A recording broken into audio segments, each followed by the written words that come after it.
accept the recording. Good afternoon. Good Good afternoon. afternoon, sir. Afternoon. Let's start.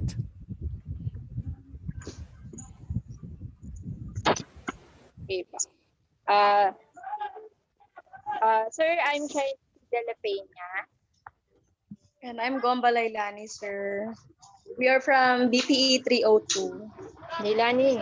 College of Angeles. Sir, City College of Angeles. for this, Okay. Shaina, we can't hear you. Nilani, naglalag. So we are, sir, the title of Hello, our sir. research is Okay na po ba? Readiness and Challenges of Art Teachers in Using Digital Arts as a Medium Creativity. Next. And Uh, we have our first Naririnig niyo question. na po ako. yes. Go ahead, Lani. Okay po. Next, sir.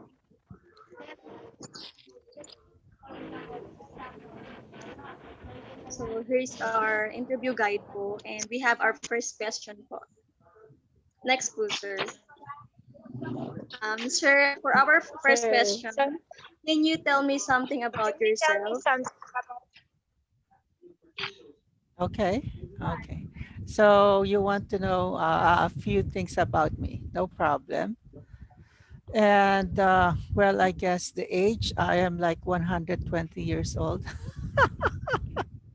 And then, of course, obviously I'm male. And highest educational attainment is a master degree in business administration. So my bachelor course is Bachelor of Science in Business Administration.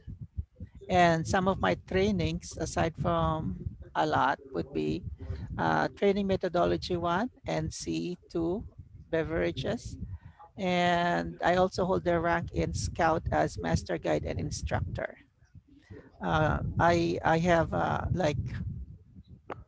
outreach activity. I am a chaplain of an organization, and I'm also an ambassador of public affairs and religious liberty of the Seventh-day Adventist Church. So if you have problems regarding religious freedom, you can contact me. And Wow. yes. So, and recently I'm a member of Access to Human Rights International as a facilitator in webinars for research. So basically that's it. A lot of I attend a lot of trainings, so I really can't mention all of them.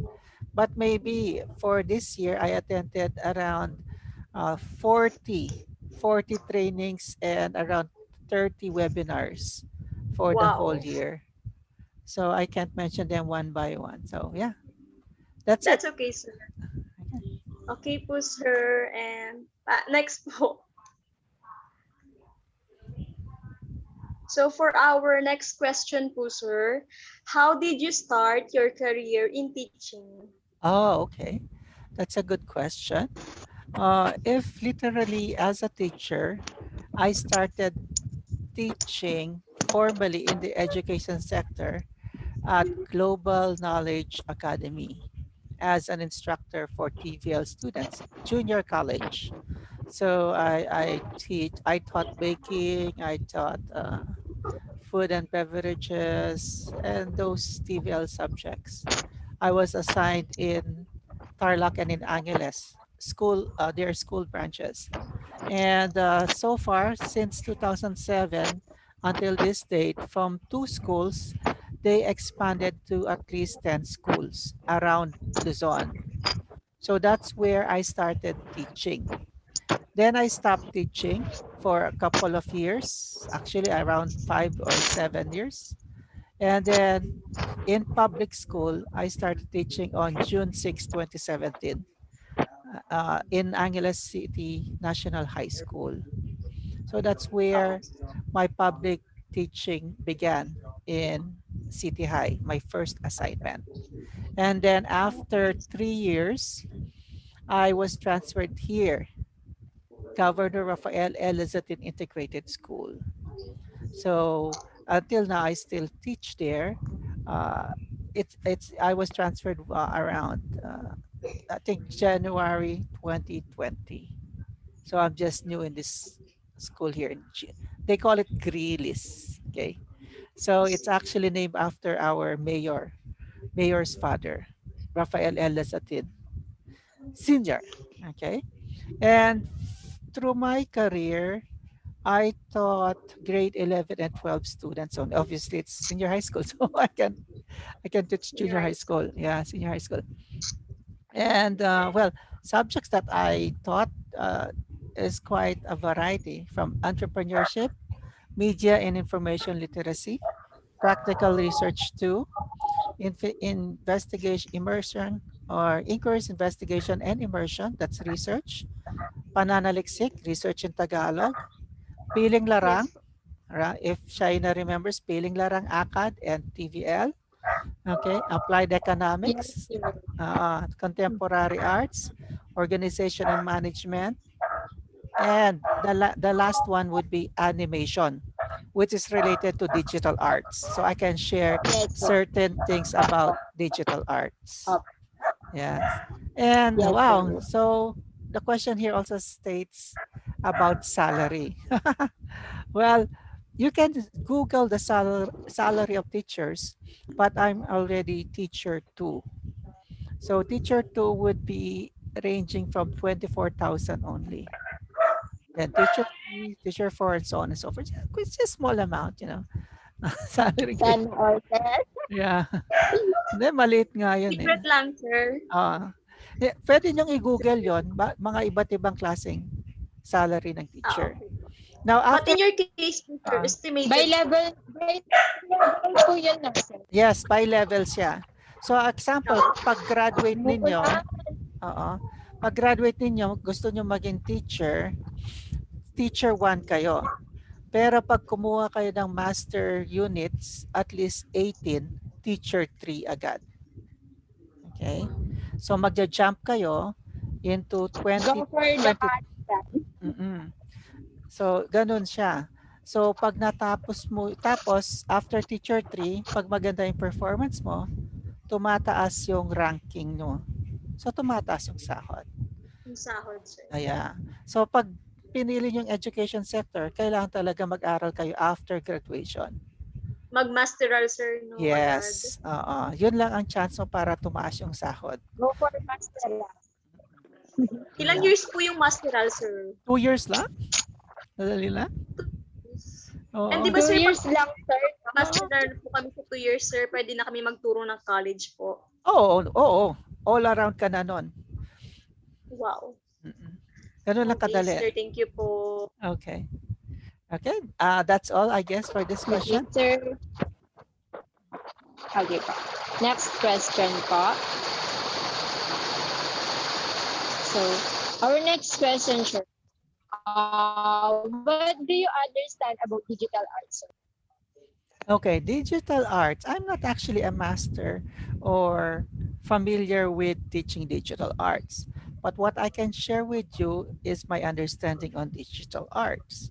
So when you talk about digital arts, correct me if I'm wrong, it's about using technology to create an artwork. Okay, because there's this traditional arts. They use this clay pot, this hand, this mechanical stuff. If you've been in vegan, they use this roller to create pottery. They use shovel, they use things to create sculpture, hammer, chisel, those things. Those are traditional, right? For digital art, there is an what you call a mixture of electronic aid or devices. It's called technology. So some examples of digital art would be 3D painting, 3D sculpture, if you heard about that, printing t-shirts through uh, what you call graphical artwork or designs, or digital Yes art po. in terms of software. We can use what you call applications like Photoshop, Adobe, even PowerPoint. And then we have a lot of programs, Toontastic, to create different types of arts through technology. So digital art is actually related to modern arts.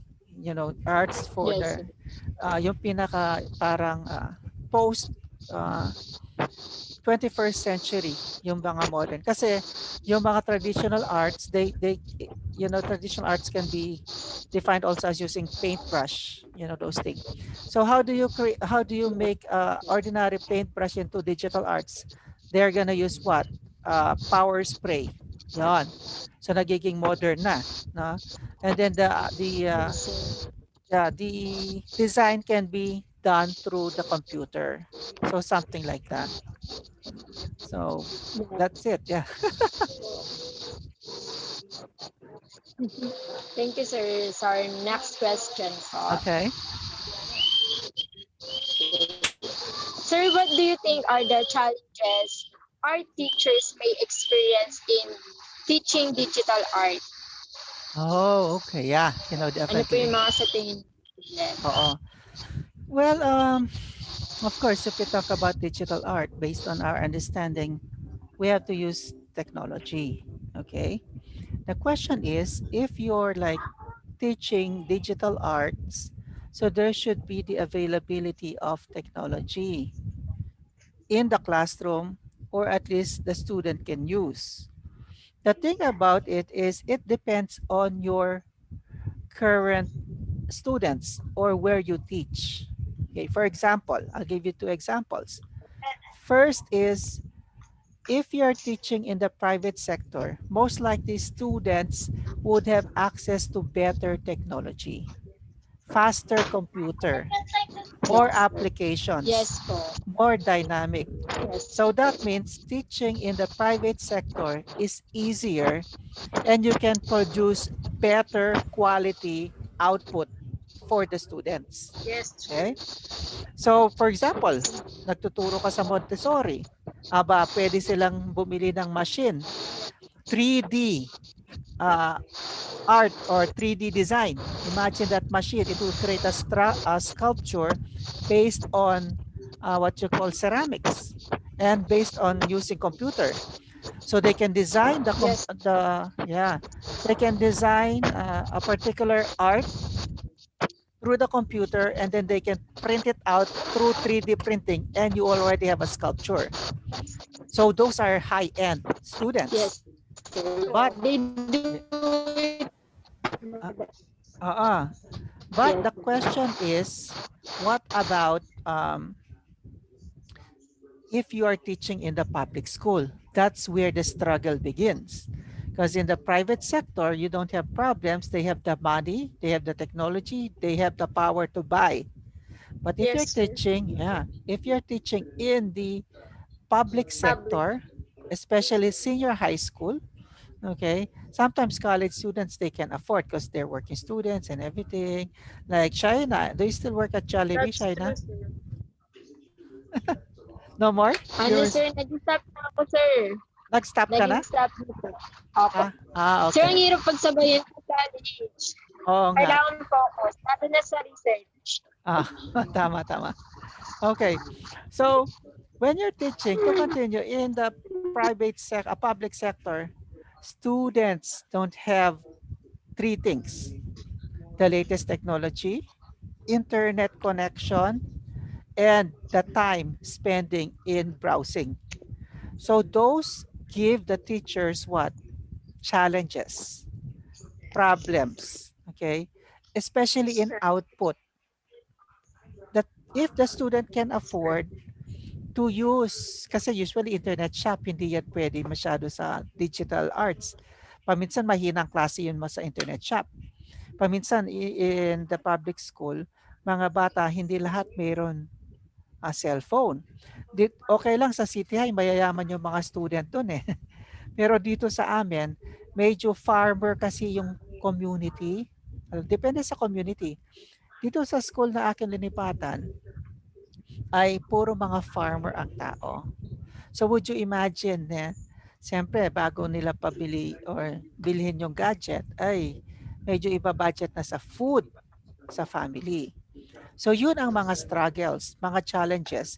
If you're teaching digital art, you have to be sure that your community can afford, your requirements. However, for the teacher, he can make some adjustments. You can still naman create digital art with a simple cell phone. Kaya lang, wag maarte yung teacher na tatambakan yung student o kaya pag bibigyan ng activity na complicated or kailangan ng high-end device. So mag adjust tayo doon. Ganon. So yun ang mga struggles. It's the technology available among the students. It is the financial capability, whether you like it or not. You have to spend. Yes. You have to go to a computer, or you use a computer, or go to a computer shop, or use a cell phone to really learn different digital art. So those are the challenges a teacher can face in terms of, teaching digital arts. Um, it says disadvantages. Yeah, those are the disadvantages. It depends on the locations. It depends on the money of the student. Yun.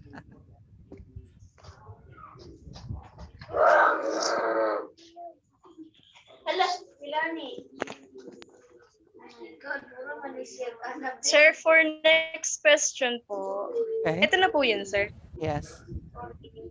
Okay po. So, during the transition into online learning because of the pandemic, how were you able to utilize digital arts in your teaching strategies po? Oh yeah, that's a good question. From face to face, we now all are in blended learning. Some schools are strictly online, but for us, we call it blended because, especially in the public school, we can use modules, module printed, and then explain it through online. So that's called blended. Okay. So the transition from online learning because of the pandemic, first the transition from the student, it was so hard for them to adjust because not all know how to use Google Documents, Google Classroom, Google Drive, Zoom. Why don't you admit it when you the first time? Now, even you guys, the first time we went online, you have to relearn how to use the platforms, Yes, sharing. sir. Yeah, all students encounter that same thing, especially high school students. Mahirap. Kayo college, mabilis kayo mag-pick up eh. Sila hindi. So yung transition doon ay tuturuan mo muna sila. Hindi ka muna magle-lesson eh. Tuturuan mo na sila kung paano gumamit ng mga platforms. Yun. You will spend time explaining them kasi mahalagang alam nila gamitin yung platform para pag nag-pass sila hindi na-late. Nag-pass sila hindi nawawala. O kaya nagpa-pass sila, "Sir, hindi ma-upload, anong nangyayari?" May gano'n eh. Meron yung, "Sir, na-send na ba?" Kukulitin yung teacher. Siguro gano'n din kayo na, "Sir, na-pass ko na." Wala pa. Pero hindi man nag-pass, no, kunwari lang, no? So may gano'n. So the transition from face-to-face to uh, what you call digital teaching or online learning is very difficult. Okay. Second, second is the training of the students on how to use it. Kasi when you're teaching digital art, that means you're gonna guide them through the program or application you're going to use. Example, gustong gamitin ng teacher ang Photoshop. Okay, Photoshop. So from walang alam yung bata, gagamit ng Photoshop mag-isa sa bahay. Iba yun nasa school eh.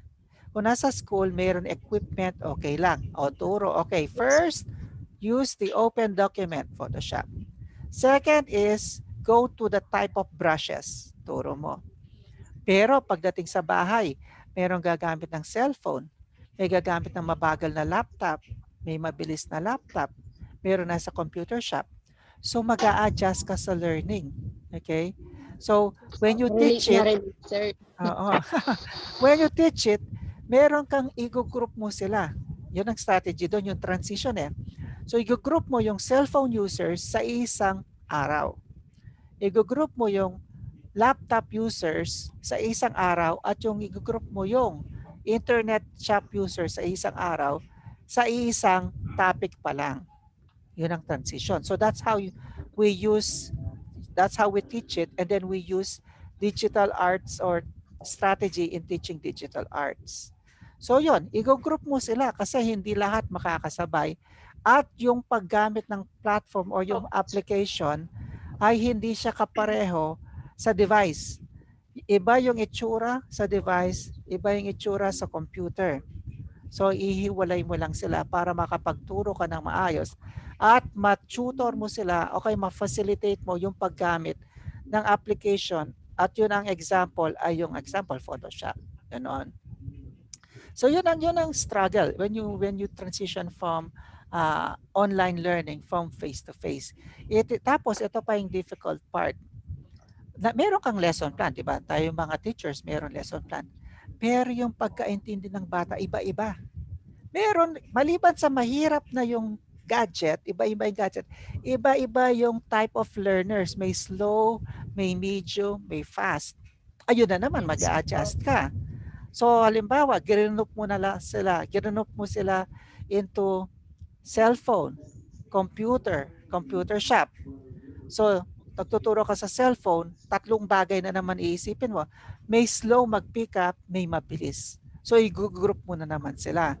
So, yun ang challenges and strategy paano mo i-ensure na natututo yung mga students. Okay? So, technical issues is also one thing. There is one time that when I was teaching animation, so nag-house to house na ako. Nagdala ako ng 5 tablet. Okay. Ito nga eh. Pakita ko sa inyo. Wow. So ako pa yung nagdadala ng tablet. Ito, Swerte naman charge na ko. mga yun, sir. Thank you Oo. naman, sir. Tinadala ko to sa bahay nila. Tinuturuan ko sila ng animation. Bahay. As in, walang face-to-face eh. Bawal. Makukulong tayo kasi ayaw ni Duterte. So ang ginagawa ko, pag nahihirapan sila, pumunta ako ng bahay, nagdadala ko ng equipment at tinuturuan ko sila. Doon yung sinasabi ko, makikita mo yung slow, yung fast. Kasi nakikita mo paano sila nagmo-move. Compared sa online, Maintindihan niyo. oo. Hindi compared sa online, di mo alam, natutulog yung bata. Yes, sir, alam ko yan. Yes, sir. Ano? Kasi ano pa natin dyan, Maria kasi karing kaklase na. So, I'm sorry, Kapampangan. Nahiya siya pala sa kaklase niya, kaya puro, yes, sir, naintindihan ko. Yes, sir. You know? Pero pag actual na makita, maano mo talaga Wala yan. pang wala. Oo. Yes, sir. So, yon. Next. Okay, sir, next question po. Okay, that's the next one. Okay, sir. So for our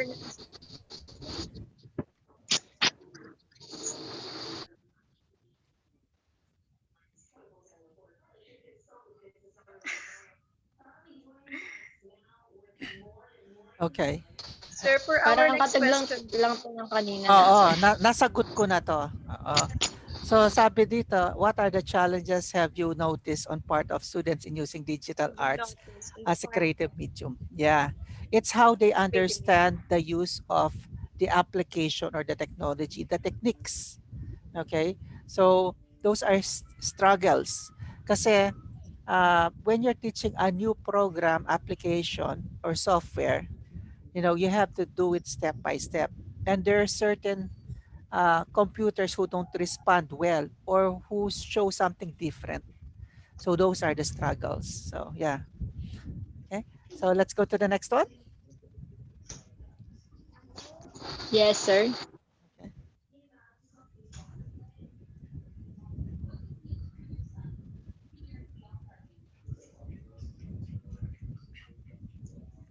So, sir, for teachers must prepare using digital art as a creative medium. Okay. Yep. Um, so how do I think as a teacher? It's about preparing. Okay, preparing creative medium. Okay, there are certain preparations there. First preparation is you have to consider the competencies you are teaching. Okay, narinig nyo na siguro yon. Yung lesson plan. May lesson plan yan. Ang lesson plan, mayroon goal yan. Okay? Yes. Pag gumawa ka ng lesson plan, since alam mo na yung goal, lalagay mo rin sa lesson plan yung materials. Okay? Kaso, ang lesson plan ay nakatugma yan doon sa curriculum guide. Bilang teacher, we all know the curriculum guide is our Bible. We follow those competencies and then we translate them into the lesson plan. Why do we create the lesson plan? Para ma-apply natin yung competencies ayon sa level ng bata. Ganun yon. So, kaya may lesson plan, ang curriculum guide is the lesson you're gonna teach. Lesson plan is the way you are going to teach. Approach. Ganyan. Now, preparation will start when you see the competencies and you see the technology that you are going to use and the time you're going to use or you're going to spend in teaching that competency. In other words, halimbawa, sa competency sa sinabi nun, let's go to animation. Isa sa mga competency sa animation is clean up drawing. Para sa mga manonood natin dito o kaya sa teacher nyo, sa mga group nyo, sa animation kasi meron isang part doon na gagawa ka ng clean up drawing. Ang clean up drawing is you are going to create series of drawings, at least 3 to 6, para yung drawing or yung character ay gagalaw. Tapos, meron siyang rough sketches. Now, how do you prepare for that? Siyempre, una, titignan mo ano ang available equipment ng mga bata. There are two things. One, they can use paper and pencil. So, yung group na walang kakayanan gumamit ng computer at laptop, ask them to prepare pen and paper. The second group is that they should like download Photoshop. Pwede. Okay? Or I forgot other software. Adobe Animator. Yan. Pwede. So sasabihin mo sa mga may laptop, okay, download this for our next lesson. That's part of preparation. So yung unang group, since wala kayong equipment ngayon, laging brownout sa bahay, walang connection, like 2 pieces or 3 pieces of short bond paper and a pencil. Okay na yan. O second group, yung mga may laptop dyan, download nyo yung Adobe Animator. Okay, ilan kayo dyan na mayroon laptop na mabilis? Sir, 5. Okay, kayo, a-assign ko kayo sa Adobe Animator. Sir, computer shop lang ako. Gusto kong gumamit ng computer, pero computer shop. Okay, no problem. Ito yung pinaka-easy gamitin na software. Blender. So, ang Blender, pwede siyang online, hindi din na-download. Kasi sa computer shop, baka bawal mag-download. So, pwede kayong gumamit online Blender para gumawa tayo ng digital arts. So, naka-group na sila. Preparation yun sa students. Okay? So, as a teacher, you will not only prepare yourself, but you prepare your students. Now, the teacher naman. Diba? Kanina students yan. Nakaset up na tayo. Anong gagawin na naman ng teacher para maging gagamit tayo ng digital arts and different types of medium. Yung creative medium na ginamit natin, 3 eh. Pen and paper, computer sa bahay, so Adobe Animator, at sa mga hindi pwede mag-download, yung medium na gagamit nila ay web, online. So yung Blender. Ayun, may medium na tayo. So how do teachers prepare? You prepare the students, different types of medium. We have 3 mediums. And now the teacher has to think of what next? Time frame. So, kailan yung pen and paper? Monday. Kailan yung home computer? Tuesday. Kailan yung internet? Wednesday. Kailangan may schedule ka. Preparation niya. Bakit?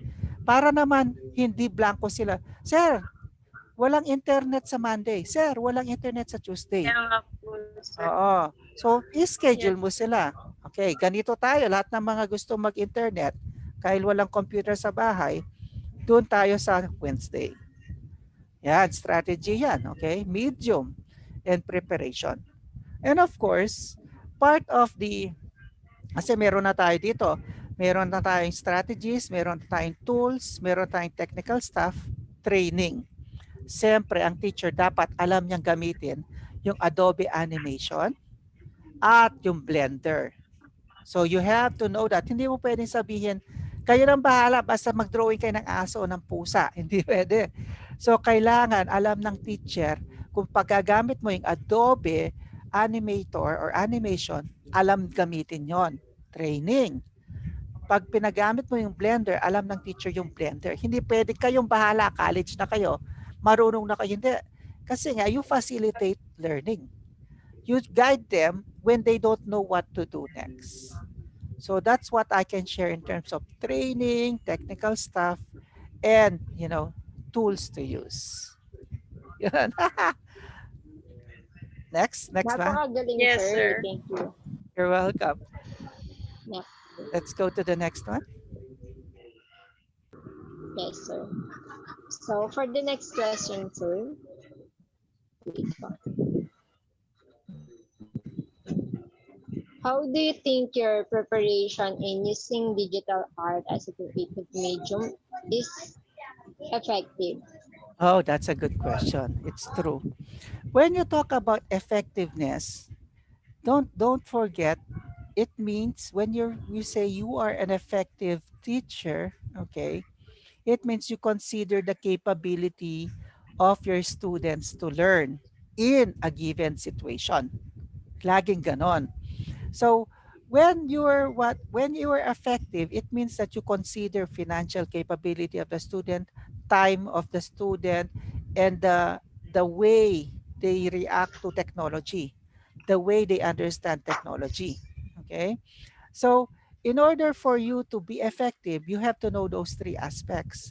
Hindi, basta't ako, teacher ako dito, gagamit tayo ng Adobe Animator or Blender. Blender is a type of Yes, software. sir. Na gagamit tayong ganon. Aba, yung bata hindi niya alam. Wala kang pakialam. O, paano mo ituturo? Hindi effective. Resistive na yung bata. Sasabihin na yung bata, nakakainis. Ang daming magaganda. Yan pa yung papagamit. Eh, hindi kaya ng computer ko yan. There you go. Okay? Tapos mayroong teacher. No? Sasabihin niya, basta, meron akong seminar. Dapat 9 p.m. tayo magkaklase. Eh yung bata hindi pwedeng 9 p.m. How can he learn when you're teaching on a time na wala siya? Okay? So you have to learn or you have to think of a time na available yung bata. Bagamat sa CCA may schedule tayo dyan. Pero paminsan kasi ina-adjust ng teacher yan, di ba? Pag absent siya sa isang araw, sasabihin niya, o gawin na lang natin Sabado. Tapos pala yung Sabado, Yes, nag-church po. yung bata. Tapos hindi siya Makeup makaka-attend. lang. Ha? So, ang mangyayari ay mag-a-absent siya. O, hindi ka Yes effective. po. Kasi, nag-swimming-swimming yung teacher, no? Kaya nag-absent, tapos lilipat yung isang araw na wala naman yung bata. Alam mo yan? So, wag ganon. Okay? So, dito, in preparation in using digital arts in creative medium is effective as a creative medium. Okay. Now, let's go further with the question. What do I think in preparation in using digital art as a creative medium is effective? Okay. Kasi ang tanong dito, it's about being creative in arts. So, mayroon na tayong background about effectivity of use. Now, the next part of the question is digital art a good medium in creating like a beautiful artwork? Of course, the answer is it depends on the person, but technically, yes, because of the precision. Okay? Digital art compared to manual art, although depende sa mastery eh. Pero sa mga bagong artist, ang digital art is very helpful in terms of accuracy, calculations. Okay, like example, digital art is also used in architecture. So if you are an architect, you want to create a beautiful facade, a beautiful building with unique design, then digital programs are useful. It There are different suggested designs. Yun ang maganda sa digital eh. Yung manual, iniisip mo isa-isa. Yung digital, click, halimbawa, color, boom, marami ng color. Brushes, boom, ang daming brushes. Compared sa manual, anong kukunin mo isa-isa, you know? So digital technology makes creative, more faster, more easier, and accessible. So that's what I Yes, can sir. say. Okay? Naka 30 minutes na ba tayo para ano? Iiksihin ko. Opo, sir. Thank you, sir. Last Oo. lang po. And, Iiksihin ko na. And Baka isang oras na to. yes. Last question sir, po. last question na lang po. Last question. Okay. Nakaabot tayo sa last Yes, question. 30 minutes? Opo, ayan. yes. Okay na. Okay na. Okay. Sir, for our last question po, in what way do you think art teacher can integrate digital arts in their pedagogy or strategies? Oh, yeah. Since the start of the question, we already answered strategies, right? How do we use digital art in the teaching? Ito naman question, itang yung technology in teaching. Okay? Integrating digital arts in teaching. Let's pretend you are an elementary school teacher. Yan. O kaya, let's pretend high school kasi BTTE kayo, so pwede kayo sa junior high school or senior high school. Kasi usually yung LM, BSLM education sila. So kayo, pwede kayo junior high school, senior high school, at saka college. Swerte nyo, no? Alawak, no? So, paano ang digital art help in teaching strategies? Visualization. Okay? You can create teaching aids that are colorful, faster. Like for example, one of the strategies we always use in terms of digital arts is PowerPoint. Your simple PowerPoint we're using right now is a digital art because of the font, color combination, okay? And, you know, the background. That's already art itself if you define it. And you're using digital art and you're using it to teach, okay? Use it as an interview. So imagine you're using digital art to create animation for the class. So when you're teaching, for example, let me show you something. Okay, this is the last question, right? Okay, I'll show you something. Hold on. Okay, I'm going to show you. Wait, hold on. Give me a second. I'll show you an example of digital art. Yeah. Sige po.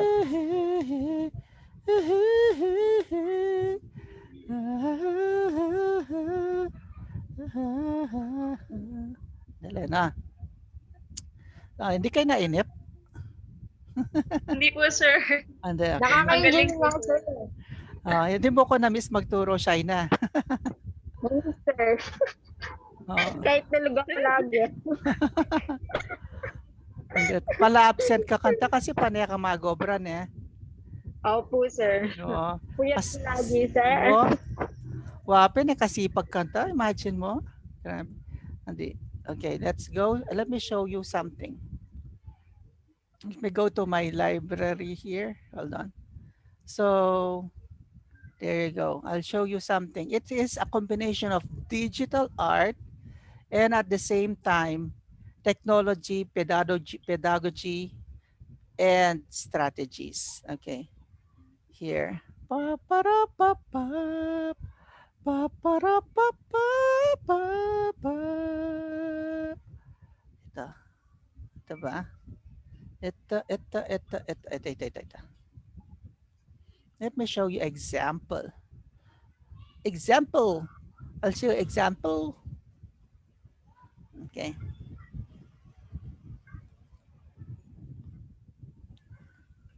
Okay. Let me share my screen. Ito. Okay. Nakikita nyo to? Yes po. Yes, sir. Kilala Okay. ko yan, sir. Okay, gumagawa ako ng video lessons. If you can check my videos, I use most of YouTube. the time digital art. Okay, so here you can see here. Subscribe ako sa iyo, sir. Okay.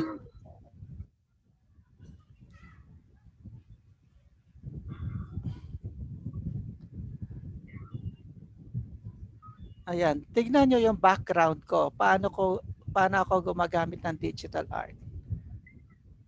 I facilitate learning. I explain something there. Graphics at the back. Tapos gagamit ako ng mga artwork sa baba to describe charts and graphs. Wait, saan yun? Ang daldal ko. Oh. Ayan. Ito, dito ba na? Ayan, see? That's digital art, okay? To facilitate learning strategies. What else? Look at the transition. Boom. Digital art yan. Ito, background, design. Okay? So, transition. What else? Do I have other stuff here? Transitioning. So, backdraft and everything. Okay. Okay na yan? Baka abot tayo ng umaga. So, yon. So, na, Sir. so you can see a lot of digital designs and artwork I use in my videos. There, it would definitely answer the question, pedagogy, strategies, using digital art in teaching. Yarn! We're done! Sir. Nasa YouTube yun, sir. Yes. So, makikita nyo, maraming sample doon. So, pag sinabi ng teacher nyo, meron bang sample yung in-interview nyo, pwede kayong pumili doon. Makikita niya. Yes. Thank you, sir. We actually use digital art on a daily basis in teaching. So, yeah. Okay? Okay, sir. Yun lang po yung mga question namin. Thank you so much po. Okay.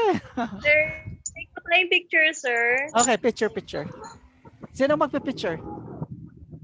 Ako na lang, sir. Sige. Give. 1, 2, 3. Isa pa. Jump shot. Game. Walang jump shot. Game, sir. Okay. 1, 2, 3. Okay, sir. Thank you so much, sir. Sandali. Ako magpipicture din. Sandali. Sige po, sir. 1, 2, Stop, record. 3. Ay, kaya pa-stopping recording. Okay mo yan, sir. Sige. Send ko niya kaya kayo na. Okay, stop kaya pa. Bayo ya. Mga na yung stop Sige, yun eh. Sir, kayo na, sir.